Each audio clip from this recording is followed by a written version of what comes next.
నెల్లూరు జిల్లా ఉదయగిరి మండల కేంద్రంలోని సినిమా హాల్ సెంటర్ నందు నిర్వహించిన స్వర్ణాంధ్ర స్వచ్ఛాంధ్ర కార్యక్రమంలో శనివారం ఉదయగిరి శాసనసభ్యులు కాకల సురేష్ పాల్గొన్నారు.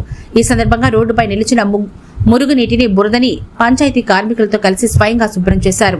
డ్రైనేజీలో ఉన్న పుడికను తీశారు. ఈ సందర్భంగా ఆయన మాట్లాడుతూ పరిసరాల పరిశుభ్రత మనందరి బాధ్యత అని తెలిపారు. ప్రతి నెల 3వ శనివారం స్వర్ణాంధ్ర స్వచ్ఛాంధ్ర కార్యక్రమాన్ని రాష్ట్ర ప్రభుత్వం నిర్వహిస్తుందన్నారు. ప్రతి గ్రామాన్ని పరిశుభ్రంగా ఉంచుకోవాలని పిలుపునిచ్చారు. మా మేస్త్రి వచ్చి ఉదయం తీపిస్తే సాయంత్రం అయినా ఎత్తిస్తాడు, లేదంటే ఉదయాన్నే ఎత్తిస్తాడు సార్. మేము ఎత్తుతున్నారు. ఏదైనా చెత్త వేసుకునే దానికి ఏమైనా ఉంటే ఈజీ అవుతుంది.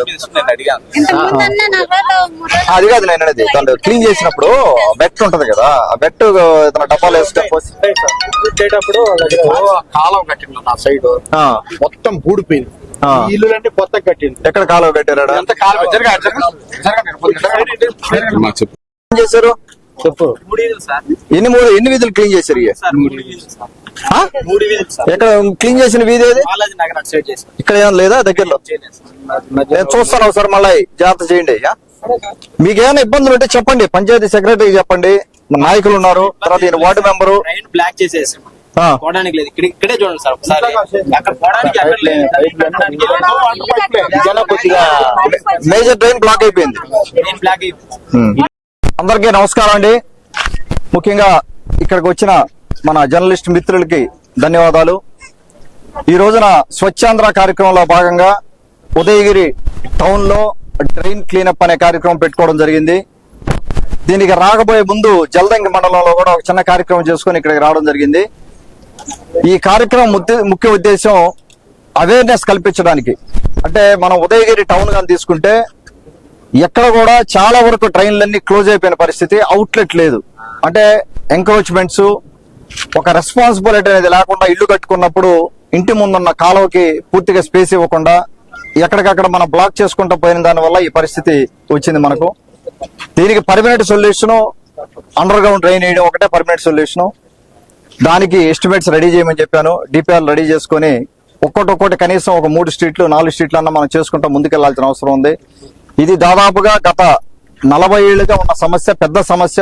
మీరు చూసారు, ఇప్పుడు మనం చేసేటప్పుడు కూడా ఏ డ్రైన్ చూసినా కూడా డ్రైన్ నిండా వేస్ట్ వేసేస్తున్నారు, ఇంట్లో వాళ్ళు వేస్ట్ వేస్తున్నారు. కనీసం మన ఉదయగిరి టౌన్ లో ఉన్న ప్రజలకు కూడా నా విజ్ఞప్తి, బాధ్యత పంచాయతీది. పంచాయతీలో ఉన్న వర్కర్స్ వాళ్ళదే కాదు, మంద కూడా బాధ్యత ఉంటది, నాయకుల మీద బాధ్యత ఉంటది, ఆ వార్డు మెంబర్ మీద బాధ్యత ఉంటది, పంచాయతీ సెక్రటరీ మీద బాధ్యత ఉంటది, అక్కడ ఉన్న స్టూడెంట్స్ పిల్లలు కానీ వాళ్ళ మీద కూడా బాధ్యత ఉంటది. మన అందరం కూడా బాధ్యత తీసుకొని ఇది చేయకూడదు, ఈ డ్రైన్ లో మనం అన్ని వేసి ఫిల్ చేసేయకూడదు, వాటర్ స్టాగ్నెంట్ అయిపోతుంది అనేది ఆలోచన చేసి మనం కూడా బాధ్యతగా ముందుకెళ్తే తప్పితే ఈ సమస్య పరిష్కారం కాదు. రేపు పొద్దున అండర్ గ్రౌండ్ డ్రైనేజ్ వచ్చేంత వరకు కనీసం మీరు వేస్టేజ్ దాంట్లో వేయకుండా ఎక్కడన్నా అవకాశం ఉంటే అవుట్లెట్ గానీ మనం కానీ దొరికితే మనకు ఎన్ఆర్జీఎస్ ఫండ్స్ కింద కమ్యూనిటీ సోప్ పిట్స్ అని చేసుకునే దానికి అవకాశం ఉంది.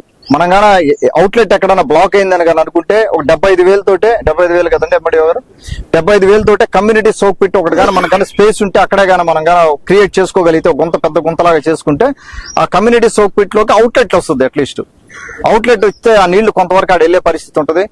దాని గురించి కూడా ఆలోచించేద్దాం అండి. ఇక్కడ ఏదన్నా కానీ ఎక్కడైనా కానీ మనకు కానీ ఉంటే అవకాశం ఉంటే అవుట్లెట్ కమ్యూనిటీ సోప్ పెట్టి కట్టేదానికి. సో వీటి మీద ప్రత్యేకమైన దృష్టి పెట్టి కంప్లీట్ గా డ్రైన్ రీబిల్డ్ అని చేయాలి.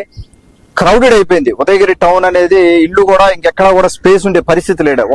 ఒక ఇంటి మీద ఒక ఇల్లు కట్టేసి ఎక్కడ కూడా మధ్యలో స్పేస్ కూడా లేదు, మొత్తం స్టాగ్నెంట్ అయిపోయింది ఇది. నా విజ్ఞప్తి ఏంటంటే ఉదయగిరి టౌన్ లో ఉన్న ప్రజలకు కూడా దయచేసి కొత్తగా కట్టుకునే ఇళ్లు కానీ మనం ఈపోయే కాలనీలు కానీ కొద్దిగా అవే వెళ్దాం. మనం ఇప్పుడు మనం హైవే ఉంది, హైవే కానుకొని కానీ లేకపోతే కొత్త కమ్యూనిటీ మనం బిల్డ్ చేసుకోవాల్సిన అవసరం ఉంది. ఎంతసేపటికి ఇక్కడే ఈ సందుల్లోనే ఇల్లు కట్టుకుంటా ఉంటే ఇన్ఫ్రాస్ట్రక్చర్ కూడా పూర్తిగా మనం డెవలప్ చేయలేని పరిస్థితికి వెళ్ళిపోతాం. ఒకదాని మీద ఒకటి ఉందంటే రేపు పొద్దున అండర్ గ్రౌండ్ డ్రైన్ వేయాలన్నా కూడా మొత్తం బ్లాక్ చేయాల్సిన పరిస్థితి అయిపోద్ది. అందుకని మనందరం కూడా నాయకులు కానీ ఇక్కడ ఉన్న వాళ్ళు కానీ అందరూ కూడా బాధ్యత తీసుకుంటే కానీ ఈ సమస్యకు పరిష్కారం లేదు. ఇక్కడికి వచ్చిన ప్రతి ఒక్కరికి కూడా ధన్యవాదాలు తెలుపుకుంటా ఉన్నాను. నాయకులు కానీ అందరికీ కూడా, ఈ ముఖ్యంగా శానిటేషన్ వర్కర్స్ వాళ్ళు చేసే పని వాళ్ళు చేస్తున్నారు, వాళ్ళకి కూడా మనం గైడ్ చేయాల్సిన అవసరం ఉంది. అన్ని కూడా వాళ్ళ మీద మనం ఆధారపడే పరిస్థితి లేదు. వాళ్ళకు కూడా కొన్ని సమస్యలు ఉన్నాయి, వాళ్ళు కూడా కొన్ని సమస్యలు మన దృష్టి తీసుకొచ్చారు, వాళ్ళకి కూడా మనం అండగా ఉండడం నిలుస్తుందని వాళ్ళకి కూడా చెప్పడం జరిగింది. ధన్యవాదాలు.